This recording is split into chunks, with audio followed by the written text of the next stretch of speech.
If that hasn't gotten people to wake up yet, what will?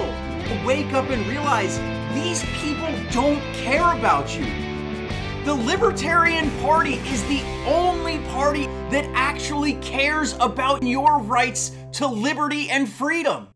What's up, everyone? Welcome back to the Liberty Inc. podcast. I'm your host, Mike Ross, and this is your source to everything liberty in North Carolina. And we're here with Matt Bain. He is a libertarian activist, and tonight we're bringing you a special episode talking about the Kelsey Smith Act. It's House Bill 213 right here in North Carolina. And if I'm not mistaken, by the time you're seeing this or listening to this podcast, the state will have rammed through this piece of legislation and it will officially be law. But nonetheless, just because it's law doesn't mean we can't attack it. Isn't that right, Matt?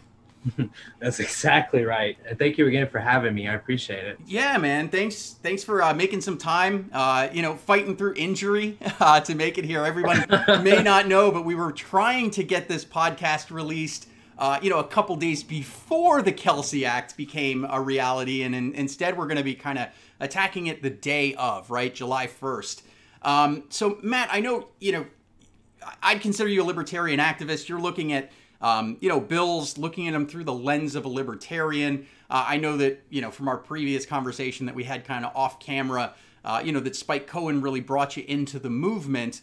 But Matt, a lot of times, people take the media narrative with this piece of legislation, right? And what happened to Kelsey Smith is horrible, right? I mean, it's horrible what happened. And for anybody who's listening who may not know, Matt, correct me if I get anything wrong in this, but Kelsey Smith was basically kidnapped, right? Yes. Small child, she was kidnapped, and they weren't able to get a warrant to try to identify where she was. And the end result was she ended up being killed. And I'm a father. I have a 9-year-old. I don't know what I would do if my son was kidnapped. It would probably involve grabbing some guns and, probably call the cops too, if I'm being perfectly honest. I'd be freaking out, try every option at that point. But I think a lot of times, most things that the government does, they're claiming that it's for a good or a noble cause.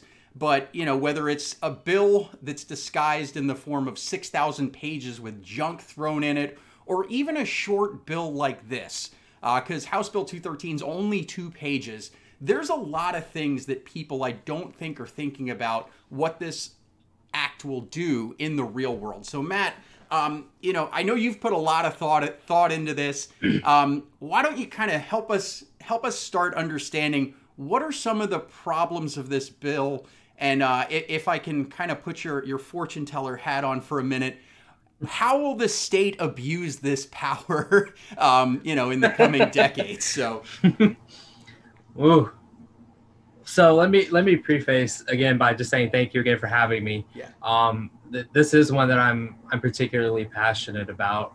I said it to you before, like we talked about, when we spoke off camera. I've said it to Joe, the chair. I've said it to Brent. I've said it to D. Watson, and basically anybody will listen to me. I am a firm believer that the highway to hell is paved with the best of intentions.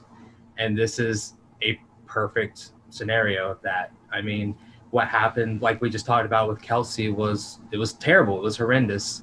Nobody will ever dispute that.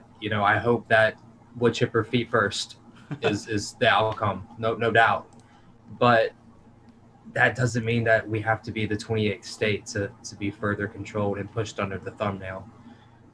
We can still mourn the loss of an individual without damaging and further restricting people in a completely different state than where it happened.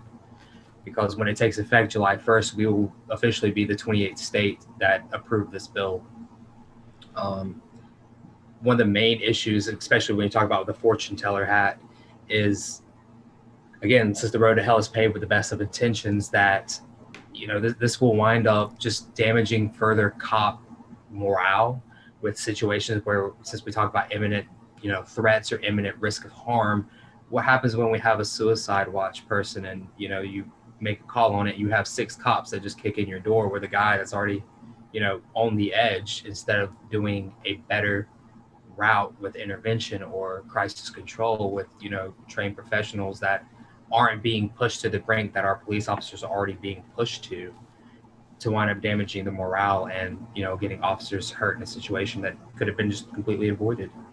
Suicide is a victimless crime in the first place. Yeah, no, and you know, it's funny, man. You know, when I was thinking about this, you know, this bill, and I pulled it up, so, you know, and granted, we're kind of just the top part of it here, but for anybody who's watching this on YouTube, we're going to have the bill up for a good portion of this and kind of dive into some of the particular elements of it. But that's something I hadn't even really thought of. You know, maybe it's just my hatred of the state that kind of had me thinking of, like, how are they going to abuse it? But that's a good point too that I hadn't even thought about. You know, where if it's being used, even if it's not being used incorrectly, if it's being used in kind of the spirit of the Kelsey Smith Act, there's a lot of situations where it could go wrong, right? And it could it could end in a bad outcome for either the person being located or law enforcement. And I hadn't even... Suicide, which is like I personally, I don't know, I can't speak on behalf of every libertarian. I'm sure,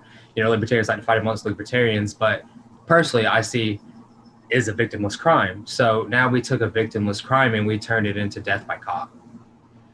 Yeah. Which, that, you know, doesn't help morale for anybody. And then, you know, the result in that situation, you know, with suicide by cop, right? When you think about it, that's almost taking a victimless crime and turning it into a victim crime, right? Because now you're looking at not only, you know, the damage of, you know, because I'm sure, you know, look, if a good cop shoots someone, right? Like, I can't imagine what that weighs on that person, like, as an individual for the rest of their life. But more so, even if it was a situation where it was going to be a suicide and turns into, you know, suicide by cop, then taxpayers are usually going to become victimized as well. You know, because the way most of these things go is, you know, we'll just settle anytime. You know, anytime there's anything there, and it's easy to settle when it's not your money, right? Not you. Sure. I'll absolutely settle with, you know, $5 million that is not mine. Why not? You know, if you wanted 10 grand from me, I'd probably fight it. But 5 million from, you know, from not me, have at it. Why not go for 10? So that's, you know, that's an angle I hadn't thought of. You know, that's a tip of the iceberg thing. Yeah. What are some other ones, man? You're in, like, I had one big one in mind, which was kind of the way they could abuse it. But let's keep showering knowledge on me, man. Hey, me and my wife have cracked the joke about this since the day I saw this and when they first started talking about it, which even I was a little late to the game. It had actually already passed unanimously the first time before I even found out about this. And I started calling it the Minority Report Act, which I didn't mean any offense by it, but it even starts to set up a preface where we start condemning people before they've even done anything. Nothing stops Officer A from doing a favor for Officer B to locate somebody just for a grudge. Yeah, this bill is already prefaced by saying that if it was done in good faith, they're not reliable. They're not held liable. Yeah, and that's, you know, pair that with qualified immunity, right? And you know, and that kind of hits on the reality of humanity, right? Like, the reality of humanity is that there's some good people and there's some bad people. Right? Like there's just some bad people in the world. I wish there wasn't, but the reality is that, you know, and you can take, you know, there's a mechanic who beats his wife. There's there's a cop who beats his wife, right? And you think of a situation like that. That's where I look at it and say, what happens if a bad cop, you know, who maybe beats his wife or beats his kids and they run away, right? Like, and he goes looking for Tracy 2 counties over. Yeah, now you can trace it there, and crimes can be committed, and that's my concern is, you know, that it's so ripe for abuse, right? So I'm going to just scroll through the act a little bit here, right? Where when we look through, you know, the basic summary of the act, if we were to kind of look through it, is kind of on that page 1. It talks about what is required, right? So essentially, how I gather this is anybody who runs a telecom company, right? Whether it's, you know, any type of telecom company. One, now you're going to hit on, you know, an additional burden to business, right? They have to be providing 24/7 availability to law enforcement, right? So you know, without opt-out. Yeah, without opt-out. They can't opt Without out of opt-out. it. So I'm already thinking, you know, I'm a small business. I run a small business, and I think of it, man, you know, regulations are a hurdle for small business. When you're big and you've got millions of dollars for lawyers and things like that, it's really easy. But, you know, if you're a small startup telecom and you've got some kind of innovation in the field, having to pay an employee 24/7, 365 to be available here, if I had to do that with my business, my size, I just wouldn't be in business, right? Like, especially starting up. Granted, I'm not a telecom company, but you see that kind of section, and it looks like there's, you know, when I look through it, basically they're saying that it has to be imminent, but imminent's kind of subjective, right? Like it's extremely vague. And that's what brought me to it in the first place was how vague that they originally made this. I will say that the 15A/B amendments did kind of compose it a little bit, a little bit. But it's still exactly like you're saying. Like it's very vague. Like what do we consider? How do we provide actual context for imminent to prevent Officer A doing exactly like we talked about for Tracy over in 2 counties? You know, what stops the imminence of him saying that he's scared that his ex-wife is, you know, not mentally fit at the moment, and after she ran away with the kids. Yeah, so talk to me. So I've got it pulled up here on the screen so that everybody can kind of see. So it's that section, that second section on page 2, right, where it talks about 15A300, the order approving the release of call location data, and then they've kind of got Amendment A and B, where it basically looks like it's saying that when a law enforcement agency requests that they have to apply to a superior court for an order approving the release of call location data due to the existence of emergency circumstances. Walk me through this, and I don't want to get bogged down kind of just reading the bill, but walk me through those amendments and what they do. So those amendments, like I said, they do kind of constrain it a little bit, whereas they were mentioned, the original reading 1 and 2 for House, they weren't really there. And it basically originally had it kind of worded where they were able to just gather data, text, and everything else in general. Okay. Where this has, at least I will say, improved to confining it to triangulation. But I'm also of the opinion that, we always say that, if it's a good act, it doesn't require force. And forcing companies and telecom companies and all these people to not even be able to opt out and force a provider is not really that. Even though we've constrained some of the other issues like the texting, which did eliminate, one of my issues with it originally, which is, what happens if we start arresting people before they've committed things? Like if person A wanted to sell crack on the corner of Eagle and Apple, and they just decided to grab that data because they had already been watching him. So it has fixed that. Sure. However, it doesn't fix the imminence of whatever that's supposed to be. It doesn't really fix the vague narratives. It doesn't fix the qualified immunity aspects. It just kind of confined the data and the photos. Right. So instead of being able to access, your text messages and call logs, it's just able to locate your location. Right. I mean, yeah. I still think that's, ripe for abuse. And when I was looking through here, one of the things that I was wondering, right, just as a citizen, as a tax-paying citizen in North Carolina, it looks like there's nothing we can do to stop it. By the time people are watching this, it's official.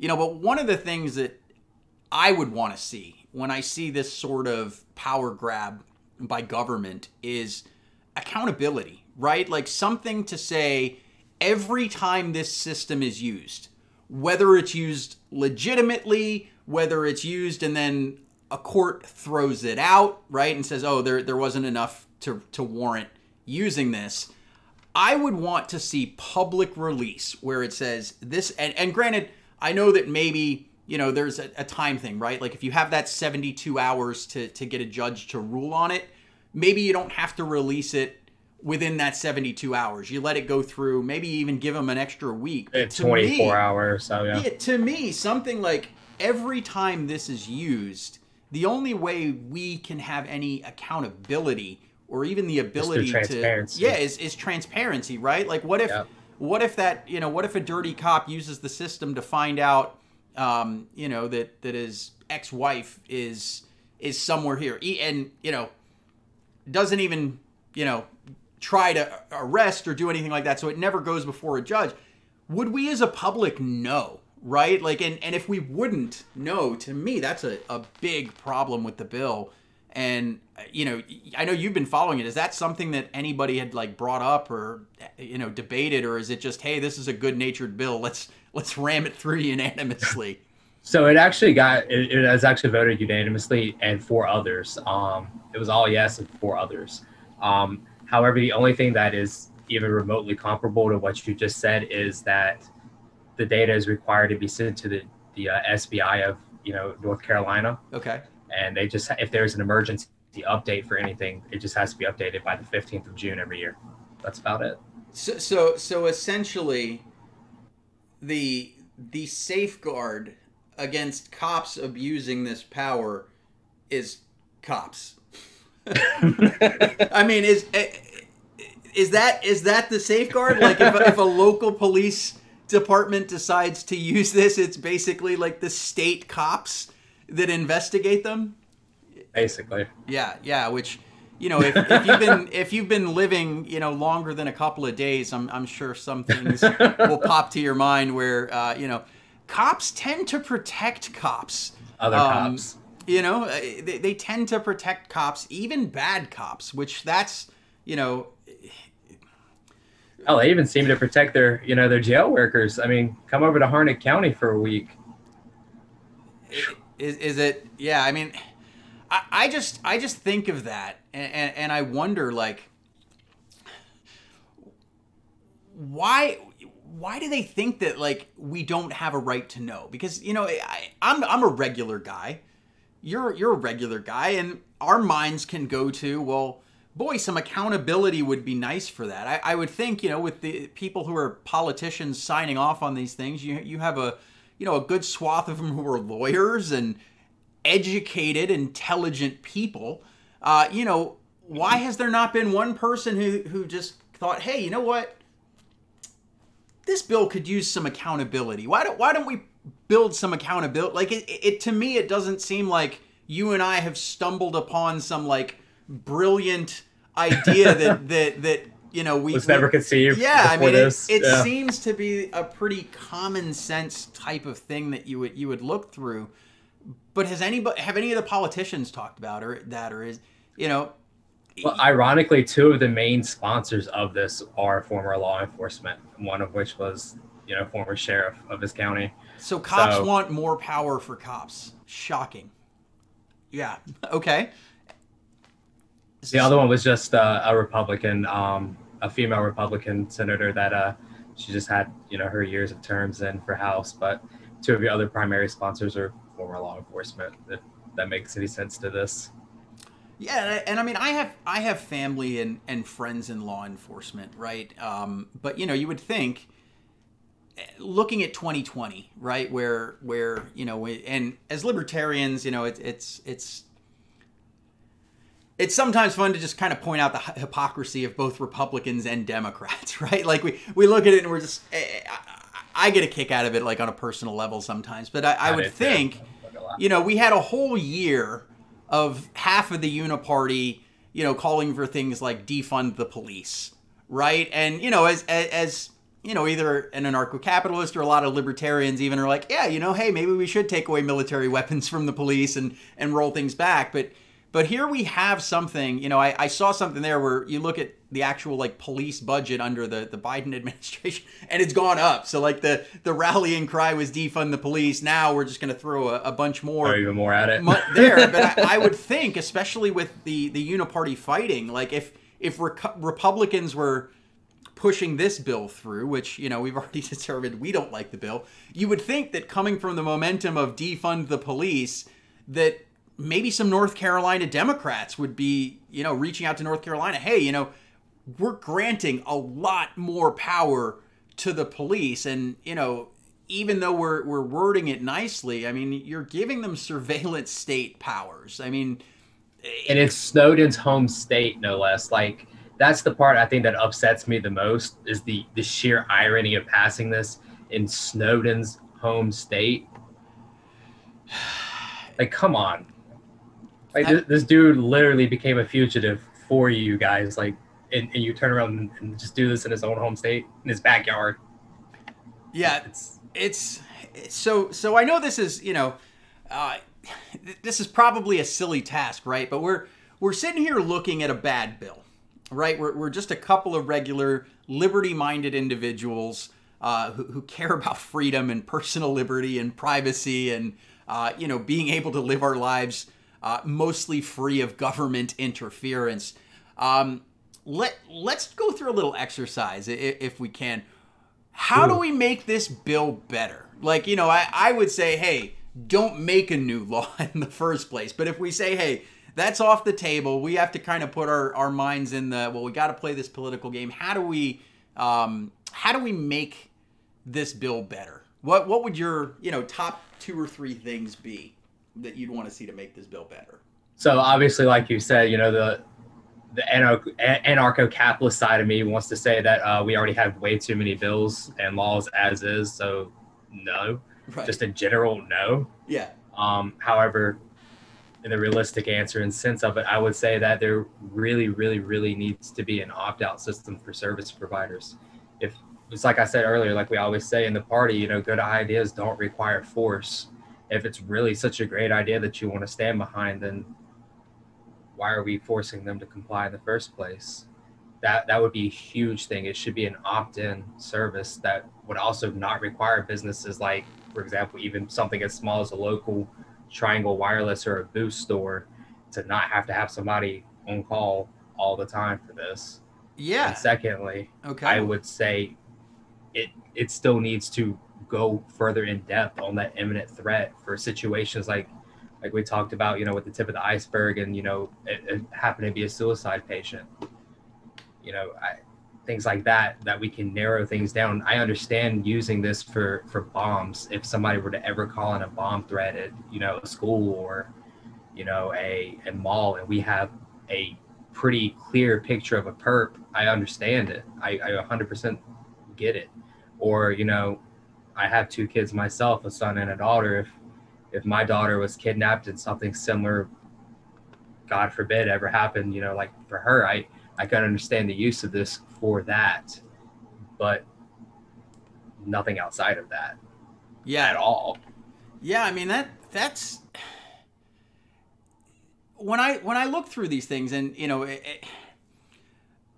the state loves to try to solve things that I feel like the gist of this bill is actually taking away a free market opportunity, right? Like, where you've got these discount wireless carriers, right? Like, sometimes people, I want the cheapest cell phone bill I can have. And then there's other people who are like, you know what? I'm okay having a higher cell phone bill because they're throwing in Netflix or they're throwing in Disney Plus or kind of bundling things there. That could be almost a free market solution where it's like, hey, we're going to offer this, right? Are you afraid that your kid is going to be kidnapped? Here, we can actually put this thing in. Like, I know I have something on my phone where I know where my family is, right? Like, if my kid's on the other side of the neighborhood, I can see him on a GPS. If I'm out somewhere, my wife knows where I am. And, by putting this in there, free markets could solve that, right? Where there are companies who would look at this and say, rather than us being forced to do this because of legislation, like, we're going to put this feature into the phone where, like, if it's a kid's phone, whoever the parent is, right? Whoever the bill payer is, or even if it's the bill payer, if another family member or someone else on the account, like, suspects something's wrong, like, they could build in a feature like, hey, I hit a button and it's going to send that location data to the police, right? Like, yeah. And again, I'm a regular person. Like, I just look at it and I'm like, that's a free market solution I was able to kind of just think through Spitball on a podcast. Yeah, I mean, why? And I believe almost back in, I'm not quite sure like what our age gap is here, but I believe that even Okay, so you've got me by a decade. Okay. But it seems like even in my lifetime that I seem to remember back when my parents bought me that ugly brick phone chirp thing that Nextel had. I seem to even remember there being an option for family plan, something similar to that then, where my parents could use it to figure out where me and my sister were, even with a chirp. So why we have to force it into legislation, why we can't have just expanded off that, like you're saying, is, I mean, that's an awesome point. Yeah, I mean, that's the problem that I see with so many laws, right? Is, I don't think anybody who can hear what happened to Kelsey Smith cannot feel. I mean, it's a horrible situation. But this bill, is really like, I'm just looking at it here. I'm gonna pull it back up here, but like just looking into the nitty gritty of it, like wireless service provider, a commercial mobile radio service provider as defined includes providers of subscription-based in-vehicle security service, right? Like, so as OnStar, Waze, all that stuff too. Yep. And then it becomes, I'm just thinking, I'm 38, so I've seen examples of laws that were passed like before the internet got big, right? Like I remember, you're not going to remember this, but I remember getting like a little CD and put it with America Online. AOL.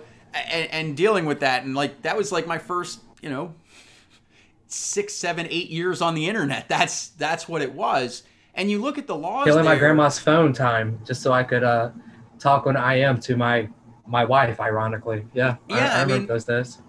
What's going to happen if, 5, 10 years from now, right? There's some new technology that comes out like this that somehow can fall under this umbrella, right? Like that's the whole thing where, laws are always based on the current situation. And that's where I see so many things here. Like, a commercial mobile radio service provider, like what happens if there's some new new technology that comes out in the next 10 years that falls under this, right? Like now it's an entire new question. And sure, we were able to strike out the ability to read texts, right? But I just see so many possible problems there with this one.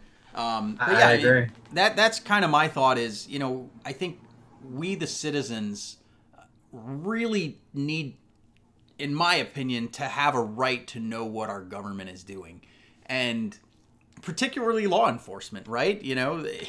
We should know what they're doing, and not having, some mechanism to make public every time this system is used. That's like one that I think, would be a quick way. I think the problem, and if I kind of step out and I try to play devil's advocate and kind of put my hat on the, either the Democrat or Republican side of looking at this, the opt-out provision is the problem, because essentially the same way that, states are using nullification to fight, marijuana laws and gun laws, like states are nullifying federal law the same way. If there's an opt-out provision, that's essentially allowing nullification powers to the telecom companies, right? Where they can be like, oh, we can opt out. We all opt out. And now it's like, so I can see why the government would want to not do that. But I just feel like ramming the law through by force is the wrong way to do it, right? Go about it. I mean, that's something you could win in the court of public opinion, right? Like, it's a clear violation of your fourth. But and I feel like, and I hate to say it because it's bad and the government does it, but like, especially with like COVID and other things there, not the topic of this one, but the government could probably shame most of the telecom companies into complying, even if there was an opt-out, right? Where they're like, oh, look at this.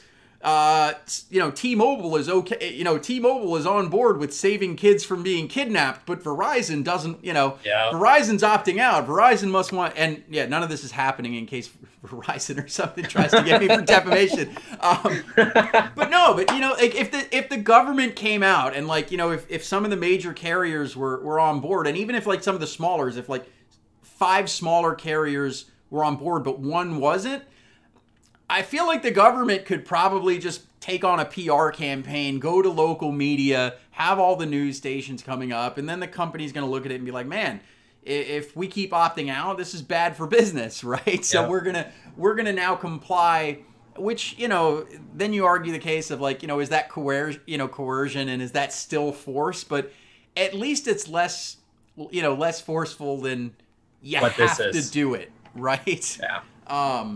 But I mean, that's, you know, that's what I would see, you know, if I was a politician and was trying to enshrine power. I know that's kind of one of the concerns that they'd have.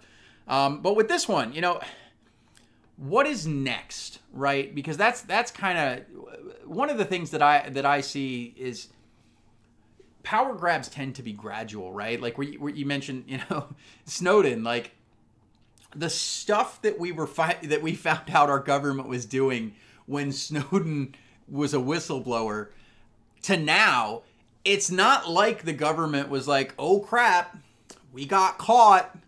Let's scale back. The reality is, like, since then they've just kicked it up a notch, and they're like, let's try and keep a tighter leash on whistleblowers so they don't know what we're doing now. Where do you see this going? Right, you know, there's more and more states signing on. I'm sure that there will be pressure for states to continue signing on, and you know, where my mind goes after that is, okay, now that all, you know, if they get all 50 states on board, you know, one of the things that my concern is, okay, well, now are they going to grant it to the federal police, right? Now we've got all these 50 states that are all on board with this system. Let's extend it upwards. Like, I look at that and I think that's something I could see Republicans or Democrats wanting to do. Like, legitimately same. I 100% am on the exact same page as you. That would have been my same answer. I 100%. It looks like Minority Report. It feels like Big Brother state. If you want to play it by a futuristic standpoint, or, you know, just that fortune teller hat again, I could 100% see after all 50 signing on, just pure surveillance state. Yeah, just nation. And then it becomes, you know, what happens, and, you know, perhaps there's some states that, you know, we'll buck the trend, right, and say, you know what, no, we're not going to do this. You know, maybe they've got a little bit more of a citizenry that cares about those kind of things and will bring up public uproar.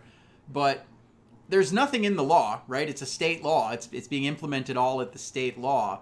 You know, but what's to say that the federal government can't take advantage of using this now, right? If the state has the power to do it, what stops the FBI, right, from knocking down small town county sheriff's office and saying, oh, you're the highest ranking on board? Not anymore. Now I am. And allowing the federal government to do that. Because that's one of the things where, you know, when I think of libertarianism, you know, the prospect of winning the presidential election or U.S. Senate and House seats is, you know, I'm realistic. It's a long goal. You know, we've been trying to crack that for 50 years. But I think libertarian government at the local level is big. And I see a lot of push with that in the party now, is really focusing on kind of the county, state level, right? And even if it's, you know, my concern there is we generally want local politicians to care about local issues and have local governance because it's easier to change that too, right? Like if you violate the will of your citizens as a small town mayor, they're gonna vote you out. They're gonna be very vocal about it in town hall meetings and things like that. You know, my thing is where does it go? How do we know that the federal government's not going to use this for all kinds of other things, right? Like I think of something that's, you know, a big libertarian issue, like the drug war, right? Like you've got the DEA. And, oh, hey, we're trying to track down a trafficker. He's armed and dangerous, right? Let's go in here. We know. Let's use this. Like, and you know, the state has to comply. So yeah, I mean, and even if you know, then the question is, you know, would government do something wrong? Like if they look at it and say, hey, the FBI can't request it, but can we just talk to this small town sheriff and basically say, you're going to request this for us, right? Like, you know, I don't know, maybe if there's somebody listening to the podcast who's been in law enforcement, like what would happen if a small town, police officer or, sheriff's department had an FBI agent come in? I would imagine, and maybe it's because I watch too much TV, I would imagine they'd basically just comply and do whatever the heck the feds wanted them to do. But hopefully Joe is listening to this, because he might be the best answer, being former law enforcement. So. Yeah. It's so hopefully we got a bigger audience. But Joe, if you hear that, get with me. I'd love to get your thoughts on that one. So man, I know we've kind of scrolled through it. We've been talking for about a half an hour on a 2-page bill. Any kind of closing thoughts? I want to chat with you a couple other things, and we'll wrap it up shortly. Any kind of closing thoughts? What can we as concerned citizens do? By the time everybody's hearing this podcast, it's too late. The law is official. It's the law of the land in North Carolina. What can we do as citizens at this point to either prevent future encroachment of privacy by law enforcement, or what's a course, what can we do? I know this is kind of your passion problem. What's the advice, man? Because I'm fired up. I don't like this law for the reasons we talked about, but what can we do with whoever we can reach? So I actually posted it on my Facebook and shared it to our party's group as well. I started a petition on this bill. Okay. I've got quite a few signatures, could always use some more. And I also have a link that I put up with the petition that has everybody's local senators. So you can always go to that and reach out and write to them, be like, hey, I know I'm a little bit late to the party here, but XYZ are my issues with this. And maybe we can, look at having it amended or changing something about it going forward. Even though we may be a little late to the party now, but there's nothing to say that if we can't get enough people reached, that we can't, make some changes going forward. Yeah, that's awesome advice. And what I'll do is, if anybody's watching this on YouTube, in the description below, I'll put a link to the petition that Matt's talking about. And if you're watching it on Facebook, right, I'll probably leave a comment or something like that on there as well. And I think you said it was 18 states now that are on 28. board? 28. Okay. Yeah, we will make 28. States. Yeah. Wow. Okay. Yeah, we're halfway there. Where's this going next? Obviously, I know you're in North Carolina, so you care because it came to your state. Are there other states that are in the pipeline? Do we need to try and connect with activists in those states where, we're kind of behind it because it's already passed, but, is this something that, are there other states targeting it? Who do we need to kind of rile up to try to prevent it in their states?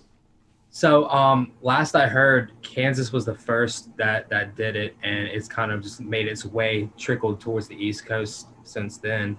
I do believe I could be 100% wrong on here, so don't go into my head on this one. I think I saw that Georgia is working on something with this right now as well. I think that they're next. Outside of that, I'm not 100% sure. Okay. Well, we will. I will see if I can find a list. But yeah, if you just happen to be from another state, right, and your state doesn't have it, hopefully this conversation has kind of given you some thoughts on ways to possibly improve it, right? It seems like with 28 states that the government is on a mission to get this, And it's been so quiet. Yeah. Well, it's been so quiet. There's only been 2 news outlets I found for our state that have even shared anything about it. And only one of them even had video footage concerning the topic. It's just been so quiet to even get it through. Well, because we're libertarians, so we say stuff that pisses people off pretty regularly. At least I don't. But a lot of libertarians I know will say things that kind of will piss off non-libertarians when you say them. But I wonder if part of it is like, hey, this is the act to prevent the murder of children. Like, why would you speak out about that act, right? And like, I wonder if that's why people are silent, right? If that's why maybe, because I feel like there's got to be at least a couple of principled politicians. If that's not an oxymoron, but like enough people that would look at this and say, that are in there and say, hey, these 2 random guys on the internet were able to think about some pretty common sense concerns that they have, you would think that, you know, one or two would probably try to do that. And I almost wonder if it's like the fear of like, oh, you're just opposed to this law that's going to help kids from being kidnapped and murdered, or, you know, like, and that's, you know, to me, that's a problem, right? That society kind of has that pressure there. But I feel like it has been eerily quiet, right? Like it's not something that's getting a lot of attention, where I almost think that's what makes me almost a little more skeptical of it, right? And maybe, you know, I'm a natural skeptic of a lot of things, but if it was such a great law and it was so noble and they were planning on using it only for the spirit of the law, why are they not singing its praises, right? Like we unanimously... From every church, you know, church choir and every booth, and sung its praises in the streets. And it's quite, you would think, you know, hey, we passed this unanimously, right? Like how often does things happen unanimously in government? But it passed unanimously. You would think we should be, you know, brainwashed into believing that, you know, they're saving the world with this new amazing piece of legislation. And even though it's unanimous, like it just doesn't feel right to me. And again, you know, is this law potentially going to save someone? Yeah. I mean, it potentially can. That's what they want to do, right? That's the whole reason is to do that. My question is not, can this law save someone? Because I believe it can. My question is, who is going to be harmed by this law? Because nobody wants to answer that. And if it's a, you know, hey, yeah, maybe we'll save someone, but we've ruined 10 people's lives to save someone, like you have to look at the reality. And that's my concern is, you know, you have to have a lot of trust and faith in the state to think that this law is not going to have a horror story coming from it within the next decade, right? Like this exact power, I don't know how, I don't know when, someone is going to abuse this power, and nobody's even going to talk about it when it happens. That's my fear, is the same silence we're seeing from politicians to pass this law is exactly what we're going to see when this law enables something, you know, like, you know, an abused spouse to get... that's what my money's on personally. Yeah, I mean, I think... That's the first one I'm counting on, is Officer A chasing down tracing the kids in Johnston County from Pender County. Yeah. Or Ashford or Raleigh. Yeah, I mean, that's my thing, is I look at this and I say, you know, I want all cops to be good cops, right? Like if there's one profession that I don't want bad apples in, it's cops. But the reality is there's going to be bad apples. So when I look at this and I say, you know, if you've got a super ethical, good cop, right? And, you know, and granted, you know, then you have the challenge of, you know, good cops enforce bad laws. I mean, there's other considerations, but let's say you've got like a libertarian sheriff who's generally like, you know, I'm not going to enforce drug laws. That could be a thing? Yeah, I mean, but what? If you had a good cop, right? Like, even if you have a good cop who would not use this poorly, if it empowers even one bad cop to harm someone, the state directly enabled that, because this is granting power to bad cops that they don't currently have. Yes, it gives them to the good cops, because it gives it to all cops under these scenarios. But you have to ask yourself, if there's a bad cop who's wanting to do harm to someone, right? You know, set somebody up for failure. Set someone. I mean, there's so many things. Any kind of harm that someone wants to do, or if they're just spying on, you know, forget. Hey, I just want to know where this person is. Underage girls. I mean, there's so many problems there. But if it's giving bad cops a power that they didn't have before, and that should scare people, especially if it doesn't have safeguards in there. You know, to provide transparency, right? Where if a bad cop were to use this to locate his ex-wife or his wife's boyfriend, right? You know, something like that. I mean, you know, cheating spouse, you know, that could be something there. But if it enables that to happen, and it couldn't happen before, that to me, we need some kind of transparency. If the transparency was there, I think that cop would think twice about using it, unless he was really going to the edge of like, I'm going to go kill them no matter what, and I know I'll probably, you know, go rot in prison or whatever comes from that. But if they were just like, I just want to know where my ex-wife is, if that had to go public, they'd probably be like, you know, no, I'm not going to do that because I don't want people to see publicly that I put in a request for this person's location, right? Yeah. So I mean that's something I think we should put in there. Any closing thoughts before I ask you my it's becoming a theme that the podcast is still new, but I think that this is probably going to be my closing question to everybody. Any kind of final thoughts on the bill before we wrap it up there? No, man. I think that we pretty much covered it. Like you said, it was only it's important, but it's only two pages. Yeah. Awesome. Well, here is my final question. I've been asking every guest this, and I just enjoy the answers because you know, we have to suspend reality for a moment.